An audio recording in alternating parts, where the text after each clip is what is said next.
Welcome. Thank you so much for being a part of my podcast. This is Dr. Andrew Weil. I must start by saying you are my first and most powerful inspiration for everything that has to do in my adapting a healthy lifestyle. And I'm so happy you're here to catch up and also to share you with all of my audience. Oh, thank you, Norma. It is a great delight to be here and to see you again. So you're in New York for what reason? There's a press event tonight for True Food Kitchen, the restaurant concept that I started. We now have 29 of them throughout the country, all doing very well. This is delicious, healthy food. And the press event is to talk about our East Coast expansion plans. So tell us about it. So let's see, it's now 11 years ago. Well, over the years, I'm a very good home cook. And people said you ought to start a restaurant. I was smart enough to know that I knew nothing about the restaurant business, and it looked like a tough business. All right. But about 12 years ago, a mutual friend introduced me to a successful restaurateur in Arizona, and I proposed him the concept of a restaurant that would serve really good food that was healthy. He didn't get it. He said health food doesn't sell. And I think he thought I meant tofu and sprouts. So I invited him and his wife to my home. I cooked a meal for them. They liked the food. And his wheels slowly started to turn. And he said, well, he was willing to give it a try. He was very skeptical. We opened the first one in Phoenix just as the economy tanked. And everyone said we were crazy. And from the moment it opened, it was a tremendous success. And as I say, now there are 29 of them. And the menu is very creative. I think one reason it works is there's something for everyone. So people who are meat eaters, vegetarians, vegans, gluten-free people, keto people, there's something for everyone there. But first and foremost, the food is beautiful and delicious, and it happens to conform to my nutritional philosophy of an anti-inflammatory diet. And so I'm really thinking so much again about anti-inflammatory, that word, and how critical it is to just the process of aging, of living life. So talk about that. Sure. Well, we all know inflammation on the surface of the body. It's local redness, heat, swelling, and pain at an area that's injured or under attack. Inflammation is actually the cornerstone of the body's healing response. It's how the body gets more nourishment and more immune activity to an area that's injured or under attack. But inflammation is so powerful and it's so potentially destructive that it's very important that it stay where it's supposed to stay and end when it's supposed to end. If inflammation serves no purpose, if it persists, extends beyond its boundaries in time and space, it becomes productive of disease. It's very important that you be able to produce enough inflammation, because if you can't, you're vulnerable to infection, but not produce too much, because then you can get allergies and autoimmunity. But the really interesting new idea on the medical horizon is that chronic low-level imperceptible inflammation is the root cause of most of the serious age-related diseases that kill and disable people prematurely. Cardiovascular disease, neurodegenerative diseases like Alzheimer's and Parkinson's, and cancer, because anything that increases inflammation also stimulates cells to divide more frequently. So the good news here is that all these diseases, which when I was in medical school, I was taught they were completely unrelated, if they have a common root, then there's a common strategy for dealing with them. And that is to contain inappropriate inflammation. There's a lot of influences on your inflammatory status: genetics, stress, environmental toxins. Secondhand tobacco smoke is strongly pro-inflammatory. But diet has a huge influence. And the mainstream North American diet is strongly pro-inflammatory. It gives us the wrong fats, wrong carbs, and not enough of the protective elements that are mostly found in fruits, vegetables, herbs, and spices. So I designed an anti-inflammatory diet. I based it on the Mediterranean diet because we have so much evidence that that's the good way to eat, and everybody likes it. And then I tweaked that by adding Asian influences, because I've spent a lot of time in Japan and other parts of East Asia. So I added mushrooms and turmeric and ginger and green tea, and so came up with an anti-inflammatory diet and an anti-inflammatory diet pyramid. At the very top of the pyramid is dark chocolate, which I consider a health food. I do too. Good. And so that's really the nutritional philosophy that True Food Kitchen is based on. And so obviously I agree, diet really is everything. You can almost feel the difference from 1 week to the next, if you change your diet, Yeah. it's unbelievable.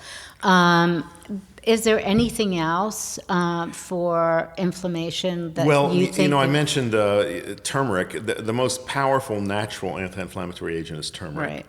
Ginger, which is closely related, also has that effect. Green tea has that effect. There are many things out there. And then I think, reducing stress, having good physical activity, Right. getting good rest and sleep, which Yeah. many people don't, all very sensible. Yeah. But I think the first rule of the anti-inflammatory diet is to stop eating refined, processed, and manufactured food. Yeah. I mean, that's simple. That's what's doing us in. It's been said that our great-grandparents wouldn't recognize what most people eat today. Yeah. And it's true. And you've been saying this for Long time. I can't even remember the day I met you, or the first day I ever went to Miraval. Yeah. Was so long ago, but what you were saying then, I remember coming back to New York and not really talking to a lot of people about what I was doing because they weren't interested. And if I would say something, you're so kooky. Yeah, and I right. think, all right, I guess, I don't know. But I remember every word you said so many years ago, and you've been saying this for as long as from the day I met you. And I thought, oh my God, thank God, I love ginger, I love green tea, I can go for this. And then, so I have one question about turmeric. There was like turmeric trend, and how there's a trend for everything. And so there are so many different types of turmeric. First of all, I am in the middle of the stress center of the world, right?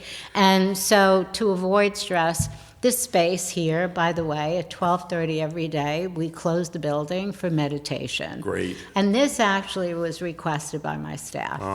And so that's super helpful for stress. But I think in a city like this, we need not only a good diet, but we need something else. So I've looked at lots of different types of turmeric. Do you think liquid is better? Or? If you're going, I think it's good to add turmeric to food. Right. We don't have much of a tradition of doing that. Right. I had a student, an Indian physician, who was a very good cook, and she taught her patients to try adding a level teaspoon of turmeric to bean dishes and stews and soups. At that level, it's palatable and good. I think if you want to take turmeric for a specific inflammatory condition like arthritis, probably best taken in supplement form. And you want to take it in a preparation that has black pepper in it, or a black pepper extract to make it absorbable.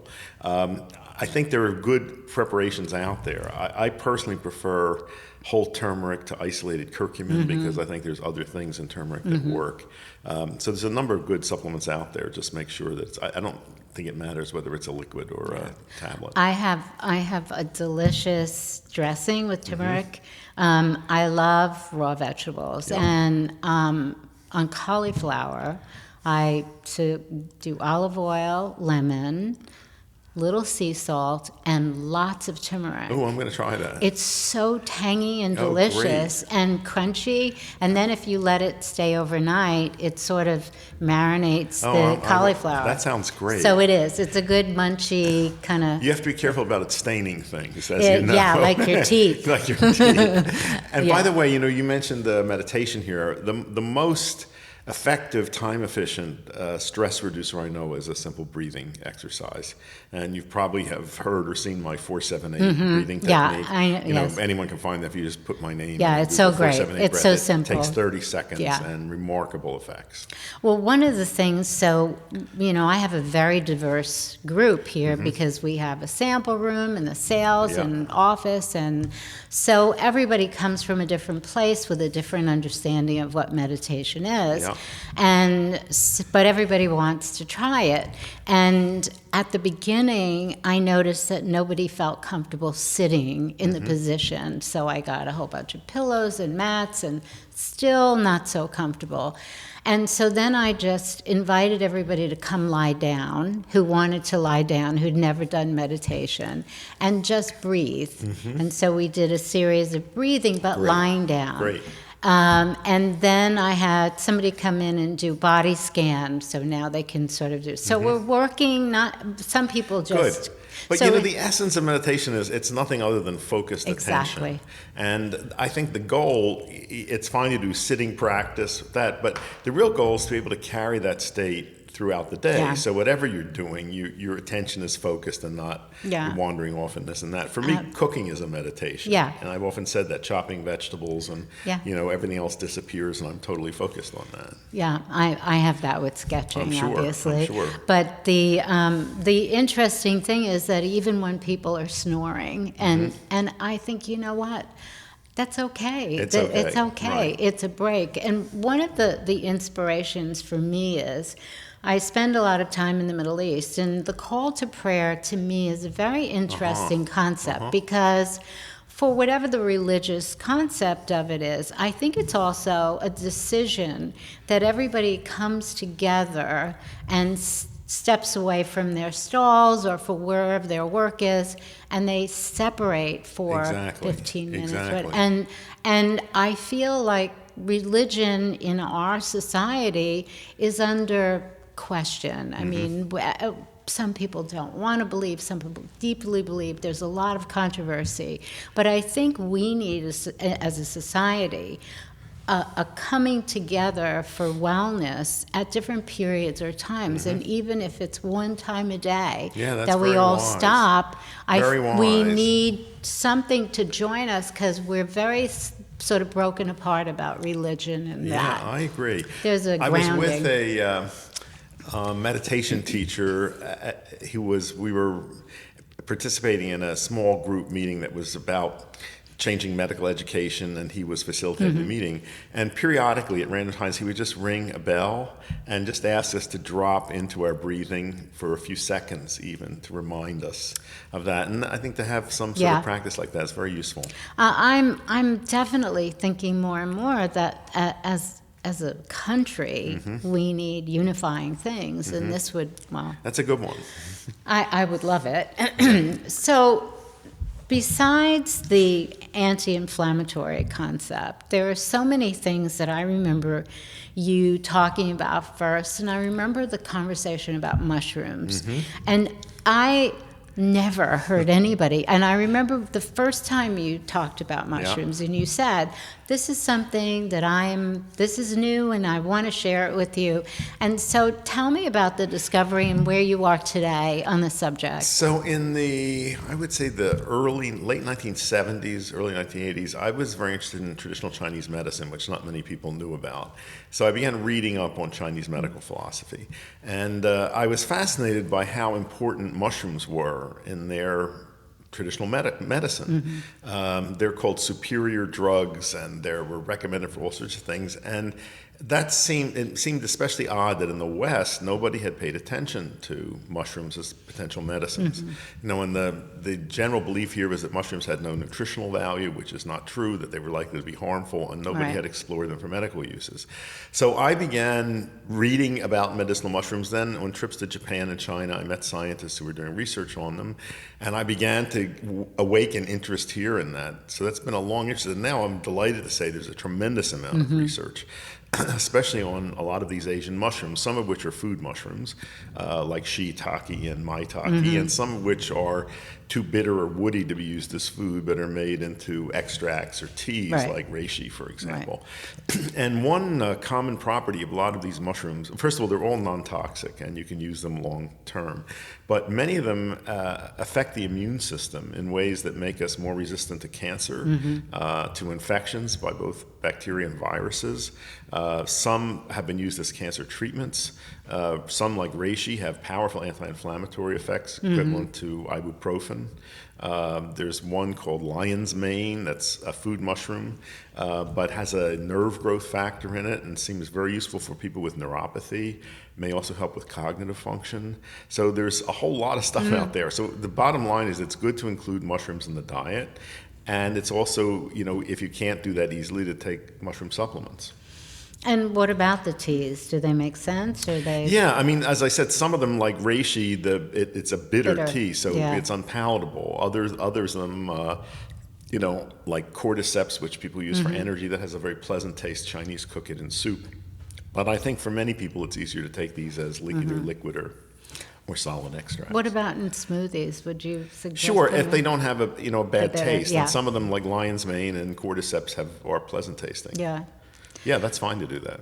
So one of the things I've discovered is as I've gotten older, my bones are like a real issue for me. Right. And so I've had the best doctors, done every protocol under the sun, and I'm very flexible. I can do a split, I can do everything. So you can tell me my bones aren't right, but I don't have any pain, and I'm not showing the Yep. signs of it. So I decided, since I couldn't see it, like you can see something, I needed to deal with this Yep. myself because I'm taking this medication.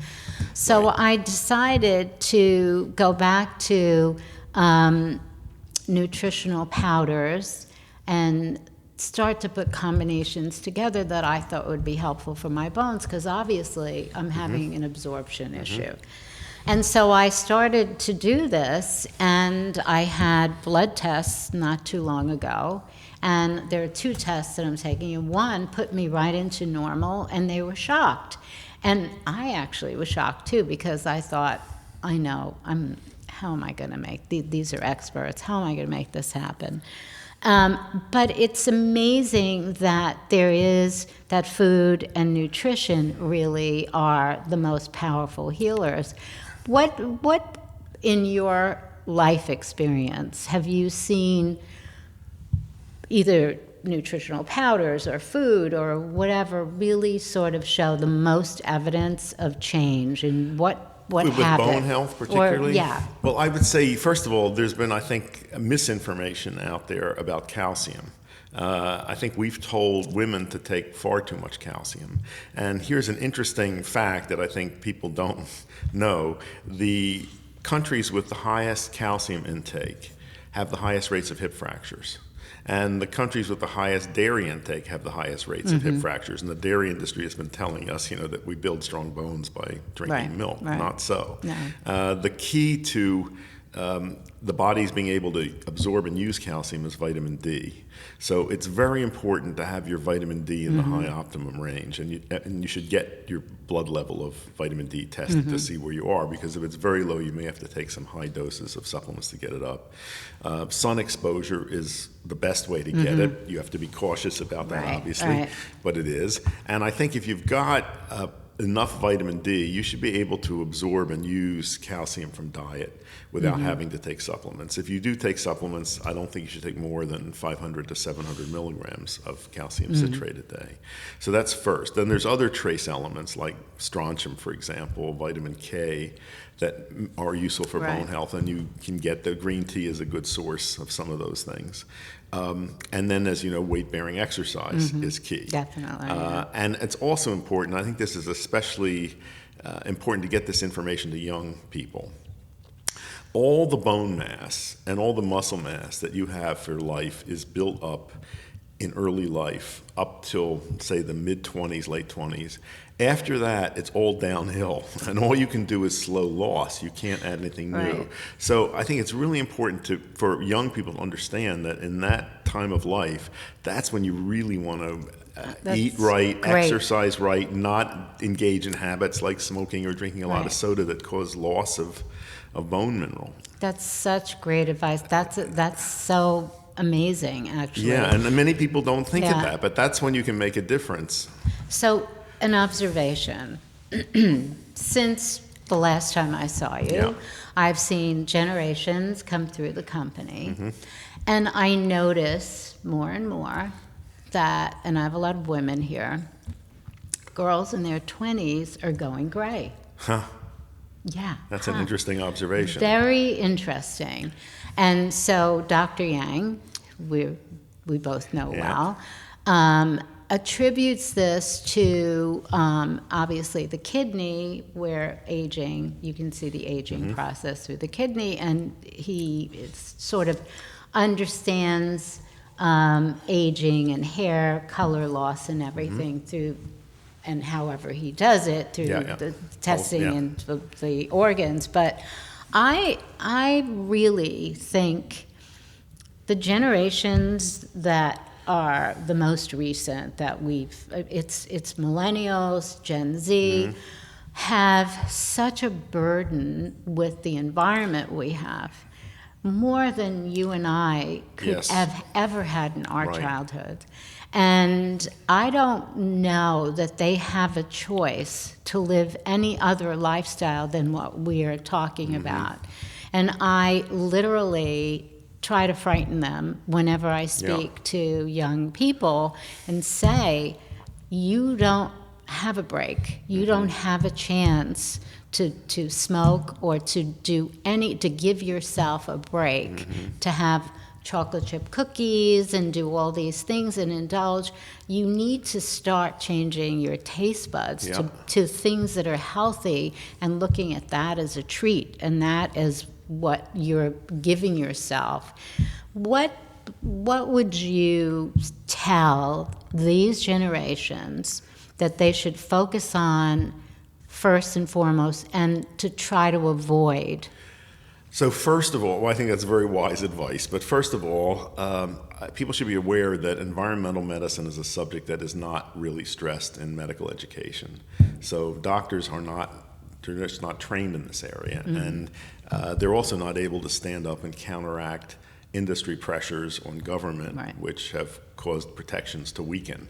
So I think to whatever extent you can protect yourself, that's really important. Not smoking, obviously, not being around secondhand smoke, drinking pure water, and you can buy relatively inexpensive water filters. I think that's a very sensible thing to do. And then, as I said when talking about the anti-inflammatory diet, the first step is to avoid eating refined, processed, and manufactured food.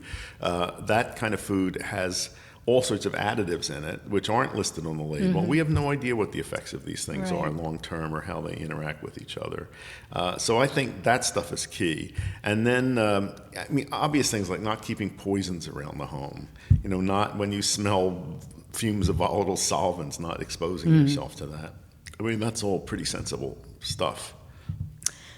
And I also think if you have a baby and you have a chance from birth, or before.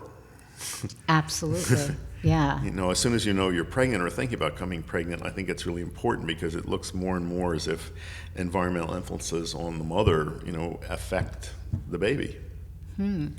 So I think, yes, you want to take as many precautions as you can. It's a fascinating time because it's only more important. Everything you've ever talked about is more relevant now and more important.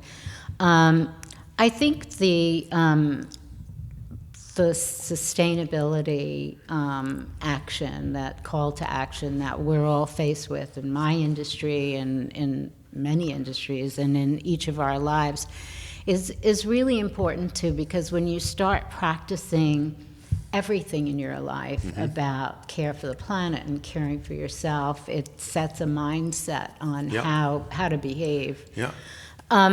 What do you know? I remember the first, I don't know if Michael Pollan had even written a book yet. I don't think he had. When you No, first it was introduced long before, him. right. I think about all the people you've introduced to the world who had an idea and a concept, and so he shared so much really vital new information about how we grow, how we farm. What's happening now? Is there any new news or anything that you think is important to talk about in the way that you brought all of these? I am more and more concerned about plastics, and I think that to the extent that you can, you want to phase them out of your life. Don't store food in plastic containers. Use wax paper, as much as possible. Just get rid of plastic things as much as possible. Plastics that we've thought were safe turn out not to be. So the ones that we now say are safe, probably in the future we're also going to look back that way. But in terms of both the environmental harm and what they do to us, probably not good. I'm concerned about artificial colors in food. I think those are fairly easy to avoid. Some of it seems pretty obvious, but I think this kind of information, we should be teaching this to kindergarten kids and all the way up. No, I think they're very, I remember scaring, the guy I'm with has these adorable grandchildren. And they just love candy and everything. And he said, please, Norma, can you just like chill a little bit until you get to know them better? And then finally I had them alone and I said, so you want to be a soccer player. You know colorful food will make you strong. And you can be a champion because champions eat color. And so I started infiltrating, and then they were saying it in school, and I thought that was so easy. It would be much harder to do it through parents. And so I think you need to develop a course for kids in school. I'm not kidding. No, I'm very think serious. that's a high priority, right. You're the authority. But if you teach that, the food served in the school has to be consistent with it and the other practices. So that's like a big, a lot of stuff has to change there. But yes, I couldn't agree more. I think that's a major priority. I also think, as you said before, a healthy lifestyle is sleep, diet, exercise, right? And stress and neutralizing stress. Yeah. Right. So if that's what we focus on, we spend so much money on food because we eat too much food. We eat too much of the crappy food. And I think if you just budget and buy better food, less of it, and eat quality food. And I think the same with the school system. They just are not using the money effectively. And, you say the money we spend on food. What about the money we spend on healthcare? We spend more per capita on healthcare than any people in the world by a long shot, and we have worse health outcomes than any other developed nation. So what should we do with our healthcare system? Either we let it collapse and build something new. The problem is that it's not a healthcare system, it's a disease management system. Right, you've been saying that forever. And it's not functioning very well. And most of the diseases we're trying to manage are lifestyle-related diseases that could be prevented. So I think we have to ask ourselves, why can't we do a better job at prevention and health promotion? And I'm afraid the simple answer to that is they don't pay. So it's the priorities of reimbursement are completely upside down. But as dysfunctional as this system is, it's generating rivers of money. And that's going into very few pockets. It's the pockets of the big pharmaceutical companies, the manufacturers of medical devices, and the big insurers, and they don't want anything to change. And they have total control over our elected representatives. So the only way I see that's going to change is if there was a grassroots movement, a social, political change, and we began electing different kinds of representatives. I don't see that happening yet. I don't either. But I'm hoping that enlightened health professionals, such as the ones that we turn out from the University of Arizona Center for Integrative Medicine, could help start that movement. And I think that the best way for children to learn, obviously, is through these devices they're holding that you can't get out of their clutches. So I think someone like you can. I think video games could be an amazing teaching tool where you could model, you could have an avatar, and you model healthy behavior. You see what happens if you make this choice, you make that choice. As a game. And the choice that loses because I totally agree. I don't think there's a better way to communicate. You want to take advantage of that, right? So this device, our iPhones, our mobile devices, they're so amazing. I can communicate with China, I can communicate with Europe, all of my interactions, easy, wonderful. But we all know that it's having a devastating effect on our well-being, our interaction, our psyche.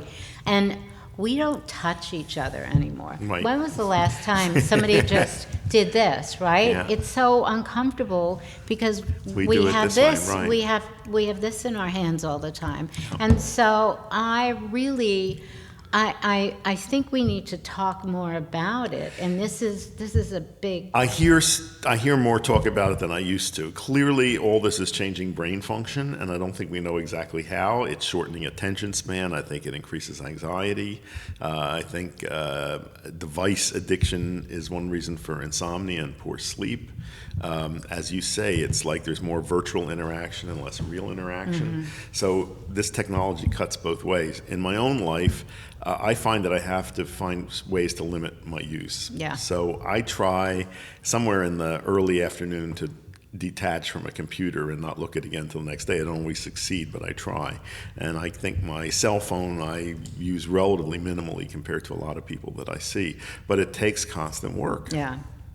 Yeah, for me, because I'm in fittings and I'm Sure. moving around a lot, I'm not at a computer. So this is my communication, but I don't look at it all day Yeah. because I'm busy. Yeah. And then when I get to it, I have all this catching up. Of and course, and it's horrific. So I'm trying to create these. This is the time I put my phone to bed. I like it, yeah. And I'm trying to have a time for that. I'm even going to make little sleeping bags that you put Excellent. the phone in, Good. so that there's a ritual That's attached. a good idea. Or something. Yeah. But I'm definitely aware of the fact that there are people in a room with you who are looking at their phones or when you're having a texting, conversation, right, and it's offensive. I couldn't agree more. And then all of a sudden I'm doing it, and Yeah. I think, what are you doing? I mean, but it's so important, and it's there's a crisis in this area. I am in total agreement with that. So raising awareness about it is a good first step. Yeah, another topic for you. So going back to the plastic. Yeah. So I agree. I'm trying, I live with someone who has habits, and we have to sort of join together on this concept. But I've taken the plastic out. I have glass for everything. I have water filter jugs, and we use that. But then he says, well, I'm not drinking soda anymore. I'm drinking coconut water. And there's like a refrigerator full of plastic things with coconut water. So how do you see, I mean, he's right. He's not drinking soda anymore. Yeah, that's better. But what I think we need to develop this alternative thing for storage, because we don't want to throw away food. We want solutions. Wax paper isn't available everywhere. What do you like? What's a quick solution? Actually, wax paper should be available everywhere. I mean, it's just people don't notice it anymore. That's what I grew up with. There's very little bit. Yes, we both grew up with it, but there's like a very little section, if at all. Yeah, true. So I think that's something else for you to develop. Okay, good idea. It truly is, because you presented something very boldly, like, yes, it's even what we store food in. But people don't want to waste food, and they want to keep it. So what can we do? Obviously, glass. I'm a great believer in starting with small steps and building on that, because if you tell people to make global changes, they don't do it. I think my book, 8 Weeks to Optimum Health, was successful because of that. It gave people simple steps, you build on incrementally. And when you look at nutrition in this country, we're in such a mess. It's hard to know even where to start.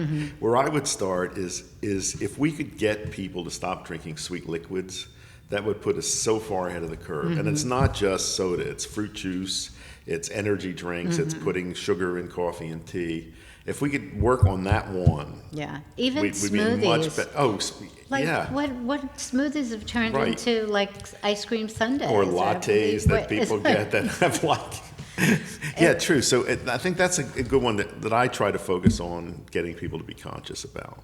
What's your favorite smoothie that you make for yourself? I'm not a smoothie drinker. You're not? No, I'm not. My favorite drink is water.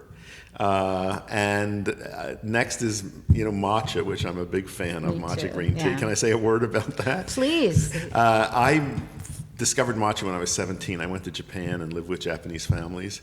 And the second night I was there, the mother of my host family took me next door to meet her neighbor. We didn't have any language in common. She was a tea ceremony practitioner. And I was just fascinated first by the whisk, which is just one of the most Right. wonderful things I've ever seen, and then the color of the matcha Right. and the liquid. So I came back to the States, and nobody knew anything about that here except it's Japanese who practice tea ceremony. And each time I go to Japan, I'd bring matcha back and I'd turn people onto it. And now I just was amazed to see suddenly this has become a wave here. However, most people have never tasted really good matcha. Yeah. You know, matcha goes bad quickly because it's finely powdered, it oxidizes, and it's not bright green and it's bitter. So I was really interested in finding high quality matcha in Japan and making it available here. I got the URL matcha.com, which was Oh, a you're great kidding. coup. Yeah. Oh my And God. started a company called Matcha Kari, and we bring in very high quality matcha from Uji, a town near Kyoto, which is where the best matcha comes from. And so I would urge people to check out that site, matcha.com, and I have a discount code for your listeners Oh, if they're great, interested. great. It's NK15. Excellent. Put that in, you get a discount. excellent. Try really good matcha because it's great. So matcha is the only form of tea in which you consume the whole leaf. And it's very high in antioxidants, in anti-inflammatory compounds, a lot of health research on it. And it also, I think, just tastes terrific. So that's my next favorite drink. Yeah, I love matcha, that, yeah. right. I don't drink any sweet liquids. I grew up, I was addicted to Coca-Cola up through my 20s, I think. Now I can't even taste it. I mean, know. it's just, I can't imagine that I drank that. I drink alcohol moderately. I like good red wine once in a while and Japanese sake, but the main advice that I give people about alcohol is be moderate, which means I think giving yourself, if you drink, say 2 to 3 alcohol-free days a week. But those are my main beverages, so I'm not a smoothie person, and I think that's really it. So the reason I asked you is, of course, I'm in the New York environment, so hectic run, Yeah. and I want to be sure that I'm getting nutrition and I'm missing sitting down and having a meal. So my favorite is avocado, Yeah. a whole bunch of greens, Yeah.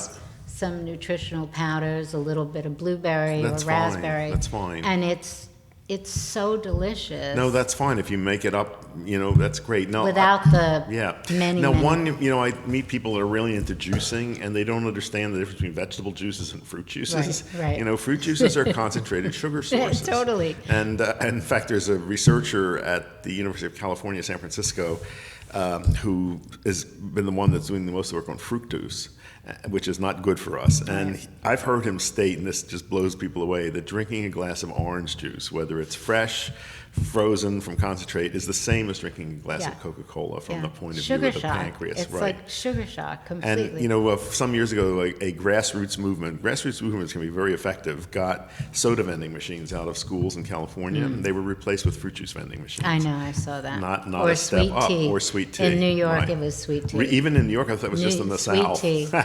I'm work with the public schools. Sweet Amazing, tea. I was like, amazing. excuse me. Right.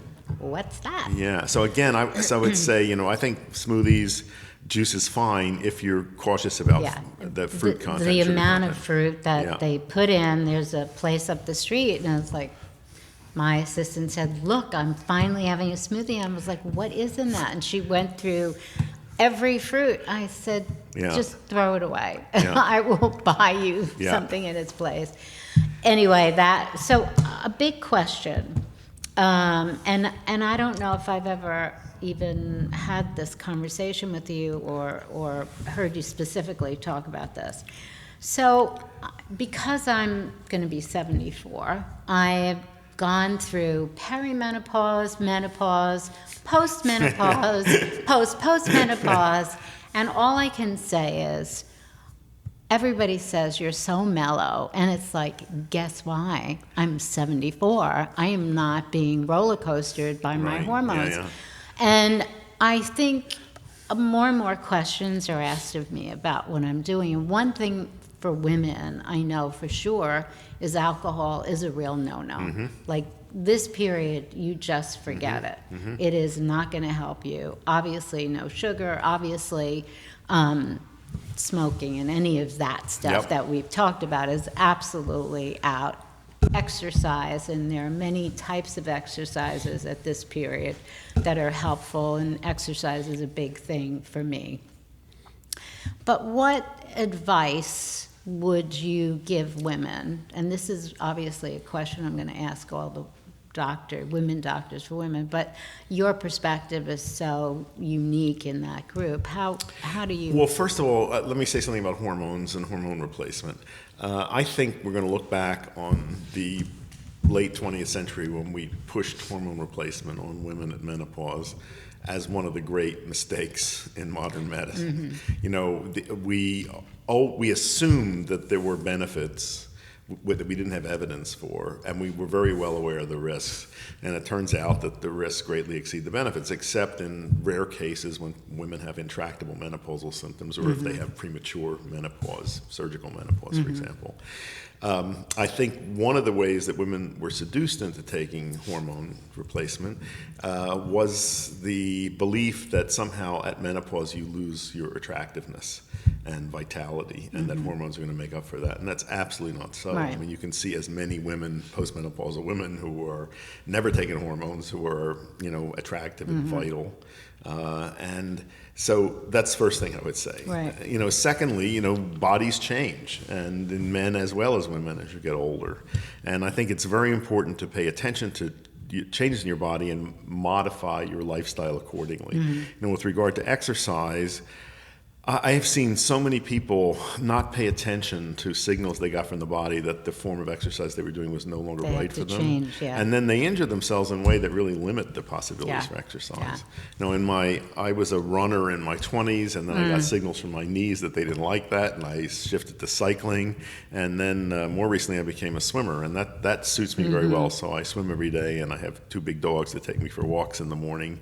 Walking, by the way, is a perfectly good exercise if you do enough of it and vigorously enough. You know, your body is designed to do that. It's great. I think, you know, you mentioned about alcohol in women.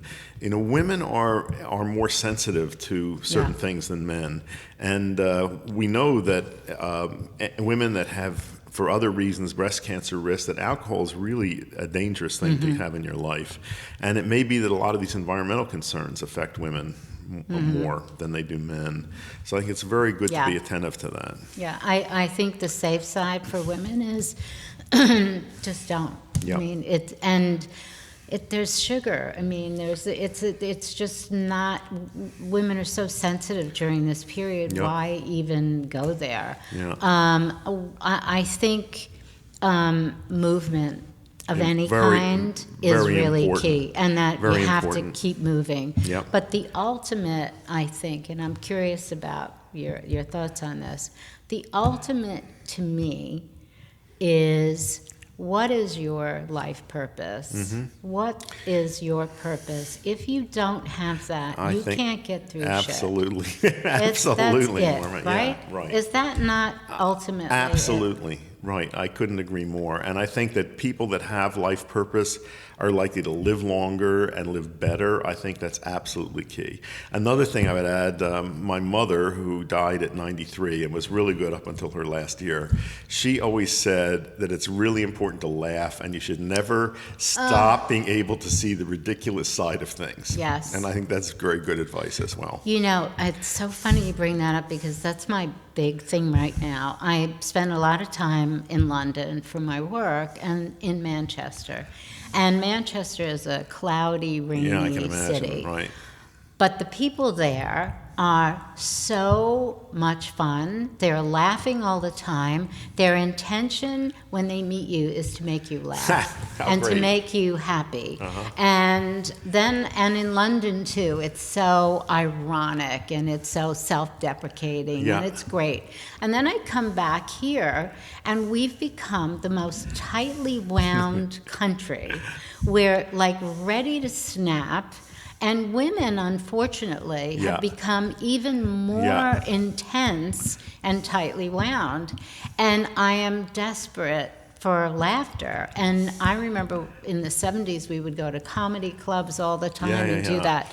But and so now I'm on Netflix watching Jerry Seinfeld, Right, great. comedians in cars or whatever, because I feel deprived.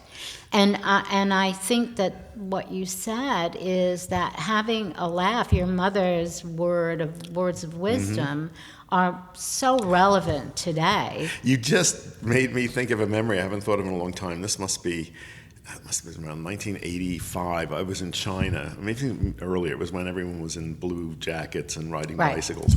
And we were in Shanghai and went to a functioning Zen Buddhist temple. There are not many functioning Buddhist temples, especially Zen ones. Yeah. And we're in the courtyard, and it was at some change of something or other, and out came this line of monks, young monks, who had their heads down and had such grim looks on their faces. There must have been 30 of them. They filed out. And then at the very end was the senior, whatever he was, the abbot, who was like a round, happy, he was laughing and waving to us. And you know, it was just so obvious that he was, you know, the enlightened one in the group. Well, I mean, I think we need to sing and laugh and dance more. I just feel like everything's sort of closed in. And how do you negotiate when you can't have a joke? Well, here's what I would say is that, and this is advice that I give people, is to seek out the company of people in whose presence you feel happy. You know, if you hang around people who are glum, you're going to feel glum. It's such an easy thing to do. That same thing is like, you know, when you look at, I wrote a book about emotional well-being, spontaneous happiness, and one of the things I talked about there is that to pay attention to what you let into your mental sphere. I mean, if you read sad books all the time and watch television news and hang around people who are gloomy, you take that on. Moods are contagious. So I think a very simple one is to pay attention to who you spend time with. And by the way, that's also for health habits. If you want to develop better health habits, spend time with people who have them. You want to have better exercise habits, spend time in the company of people who are physically active. You want to eat well, spend time with people who have good eating habits. When you come to New York, how often do you come? Well, no pattern, but I'm usually here 3 or 4 times a year. So your environment is much different. Right. And the pace is different. So what advice would you give big city like New York? Let me first say, I grew up in Philadelphia, and my parents, we would come over to New York periodically. So from the time that I was very little, New York was like heaven to me. It was the most wonderful place. I remember the excitement that I would feel coming through the tunnel or on the train or in the car. And for a long time, I think up through my college years, I still had them whenever I came into the city, that sense of, you know, excitement, wow. In more recent years, it's like, how soon can I get out of here? You know, it's a tough environment. The noise, the rush, you know, it's amazing that the city makes it from one day to the next. So I think you have to be on your guard. I mean, obviously, it's a great place for walking. So, you know, if I can't exercise in other ways, I walk a lot in the city. It's great. And the food choices are also amazing if you're conscious and careful about what you do. And again, I try to hang out with people who are fun to be with. Yeah, it is a tough city, and I think it's also very exciting and stimulating because you get to interact with every race, color, sound of the. I have a New York accent, and you probably have only heard me in this trip, and nobody else with a New York accent. So it's so exciting to have that, and it's really important for your humanity to interact. Right. But then there's like. So you got Central Park. We do. So take advantage of that because, you know, we are, I think, more and more realize the importance of connecting with nature. Right. You know, there's even this term nature deficit disorder that's been proposed now about how, you know, affecting kids. And you know about this whole concept of Japanese forest bathing as a therapy. No, Have what you heard is that? Look it up. It's called forest bathing. It was a concept that started in Japan, and it's just having people go into forests and sitting and taking in the sights and smells smells and feel, and it's And being am very I- good for physical and mental health. Is this nude bathing? No. It's just I'm no. You getting don't this, like, wear anything. No, you just no. You're bathing in the forest environment. Although that could be good Japanese. too. Right, could be I can see Japanese, that. right? But when you're, for me, being in having access to beautiful natural environments is very important.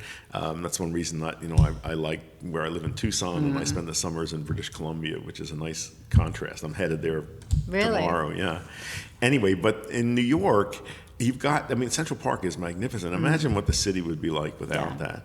So even if you just get out there for a walk or at lunch break, and obviously in spring when things are flowering, it's tremendous. But at all times, another place that probably fewer people go to is the New York Botanical Garden in the Bronx. Beautiful. I'm actually on their advisory board. Are you really? Yeah, and I love that place. Yeah. And that's like a complete escape into a fabulous natural environment and a quick train ride out there.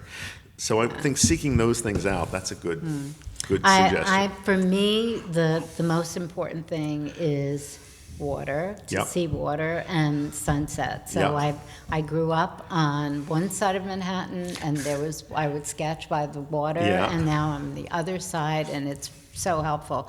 But I remember coming out to Arizona and never really understanding the desert. Yeah. And I remember walking in the desert and just walking and walking, and I have the worst sense of direction. And one cactus looked like another, and I thought, I am so screwed. I don't know how I'm going to get out of here. But the silence was so profound because I'm used to this noise. Right. This is my silence.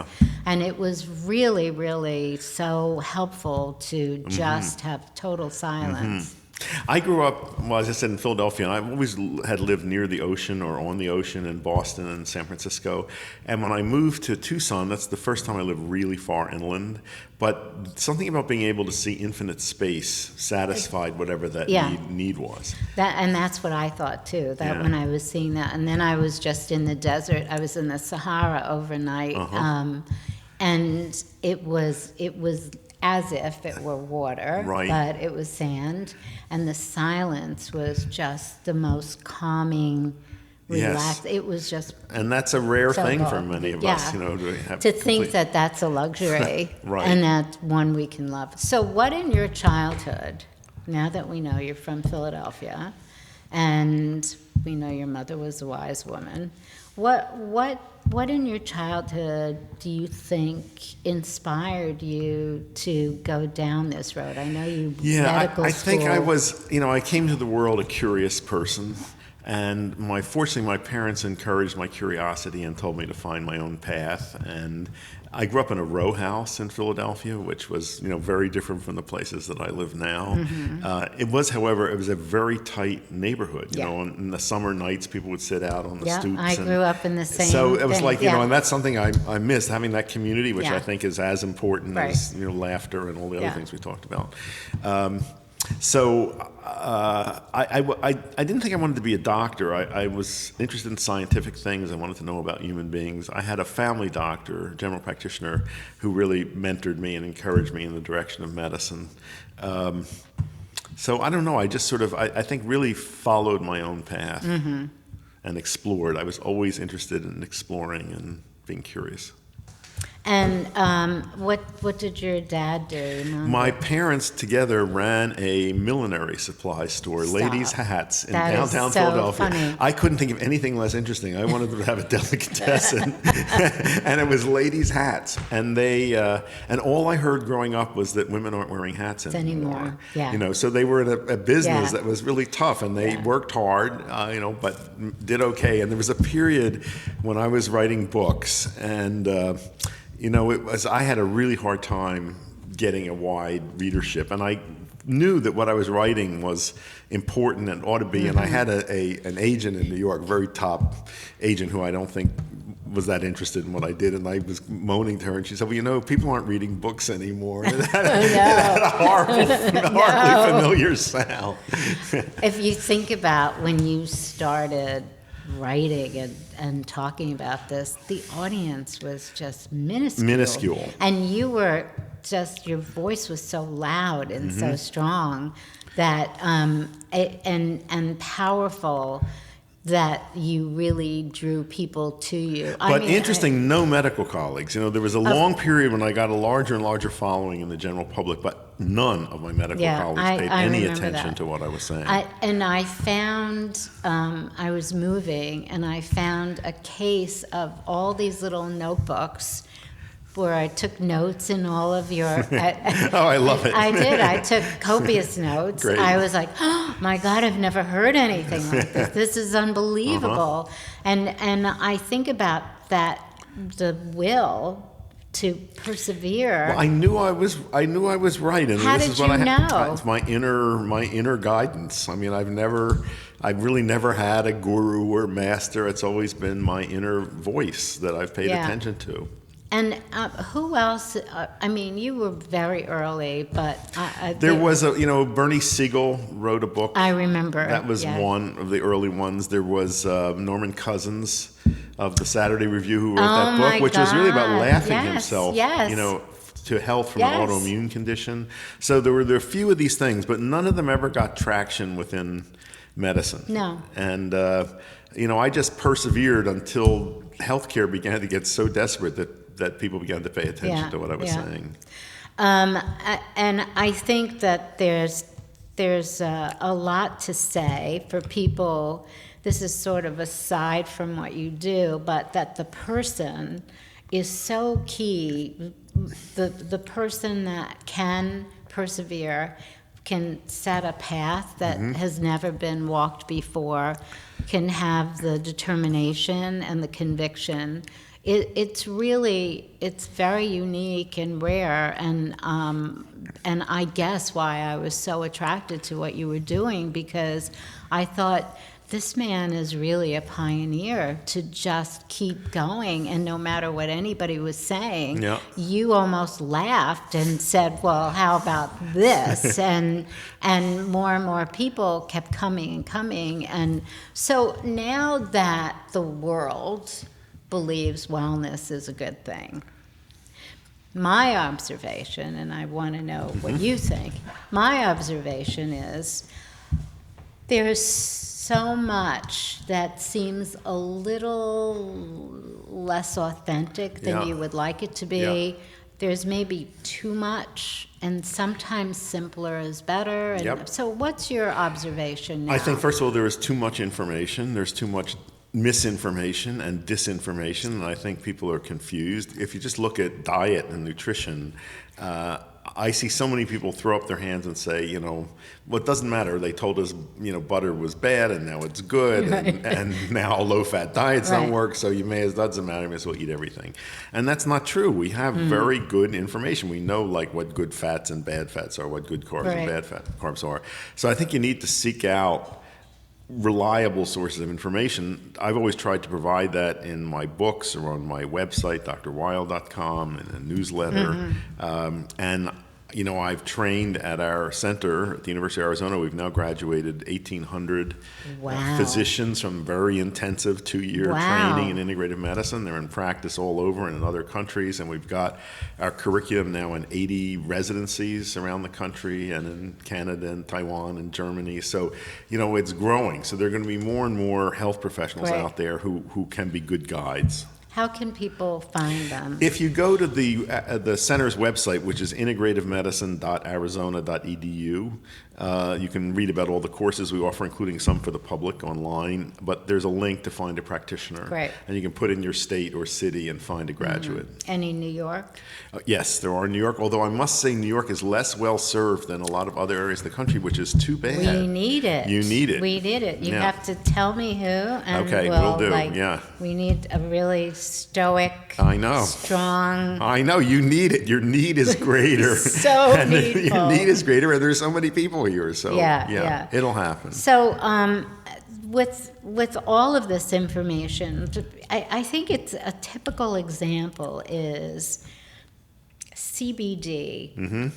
All on every street corner now. Everything, right in the coffee shop, at the desk, brownies. And I was in London, and they have croissants with So I just look at it and I think am I observing a plot to take over America and we'll numb everybody first?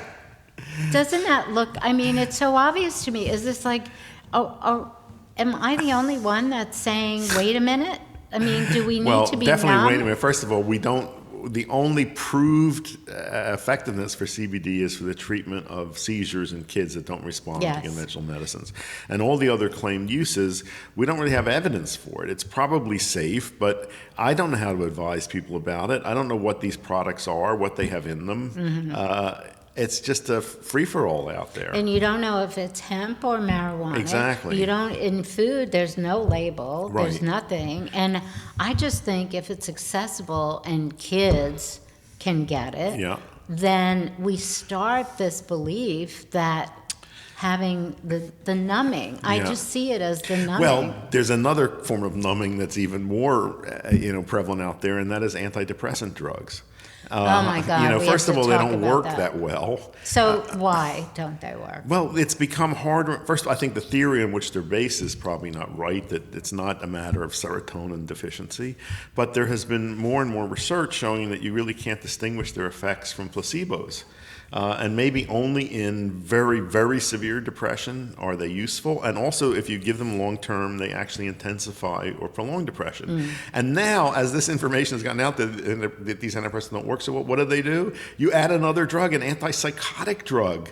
I could not believe that when that started to happen. These are drugs that were developed for schizophrenia and major psychosis. They're now handed out as first-line interventions to make the antidepressant work better.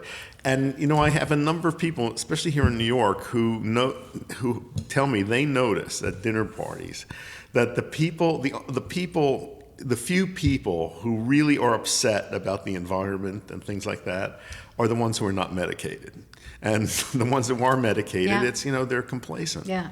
I'm so concerned about it. But I do have a quick sort of question to get back to this.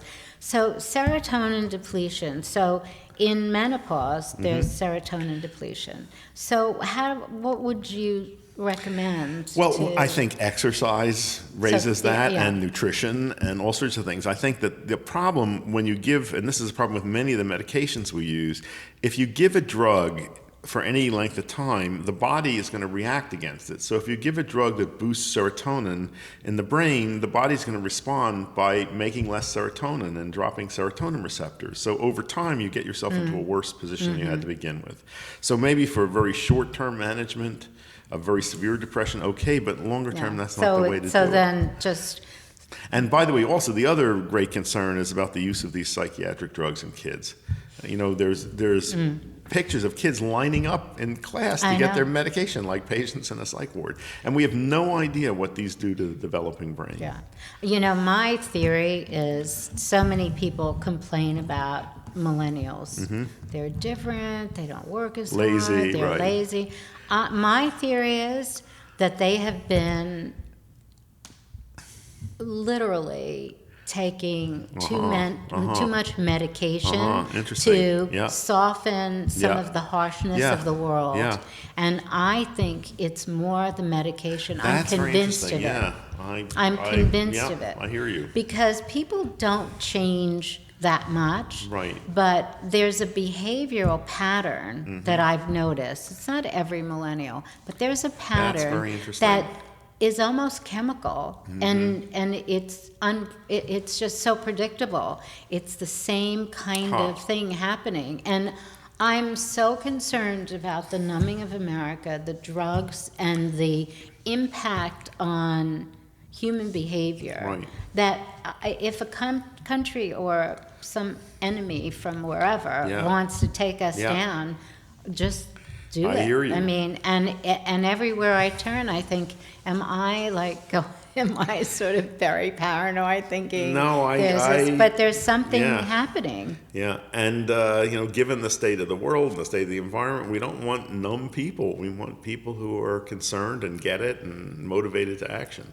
So, which gets back to, how do we have a grassroots uprising, literally, to have a meditation once a day in the country, how to have almost a militant force to survive. It's going to take that. It's gonna take like that. military Right. for Yes.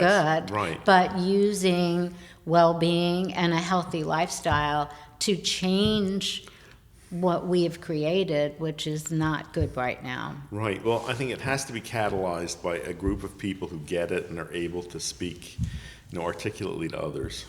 And have tools, but I think it's bringing people together. Yes. And I mean, you have an incredible network. You have a powerful network. And if I were to say, I want to join a force, and now I've put you in the military and you're the general, I really think, I am going to keep bothering you now about how Please. we create. Okay, I'm good. very We have- serious. no, we have to- And I'll do the New York. Great. Okay, you're on. But I'm very serious about No, I it, and agree. I'm very With you totally. upset. Yes. And the numbing thing now has me scared because unless we're healthy, we're not going to be able to do anything Yep. at all for our children, for this country, for the world, literally. So it's a deal. Let's join forces as best we can and, So we and have come to up keep, with some ideas. Yeah, we right. have to have a regular sort of meeting, and we get crowds. Yeah. You know Joel Osteen? Yes.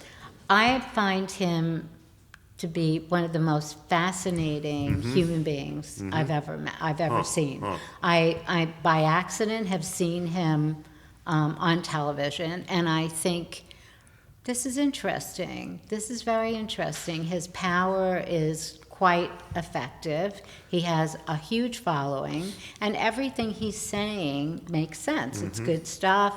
It's a good way to live your life. I think that premise, not what he's saying necessarily, but I think that premise of having enough people Yes. believe Yes. of how important this is like God. Yeah. It's what God would want. I Right? agree. I agree. Or the universal Yep. God, Yep. whoever, or Yep. if it's Whoever. God, I don't know Right. who it is. But that of just leading a healthy life. So 120, I understand, is the age that cells keep reproducing until. So I've decided that I want to try to live. In fact, I want to live to 120. So having said that, I decide every day if I'm going to do that, I better think about what I'm doing. Am I taking care of myself? Am I doing the right thing? Am I looking after this sort of goal? There's a realistic aspect to that Yeah. that I'm aware of, but I think having my goal be there, I don't think bad things will happen, but having that goal. Tell me what you know about 120. Well, that seems to be where the human lifespan is fixed.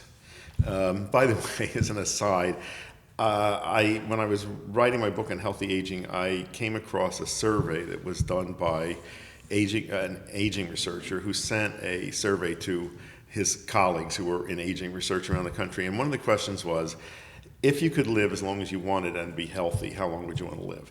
And the answers came back, and there was a great disparity in gender difference in how that people answered.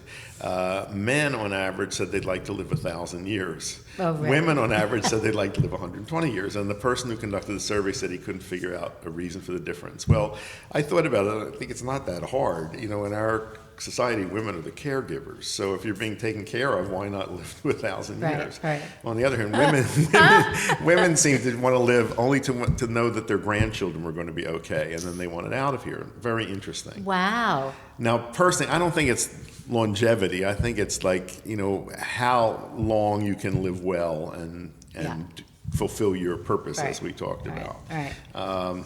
So I absolutely don't believe in anti-aging and trying to reverse the aging process No. or stop it. I think Right. you want to embrace aging, Yeah.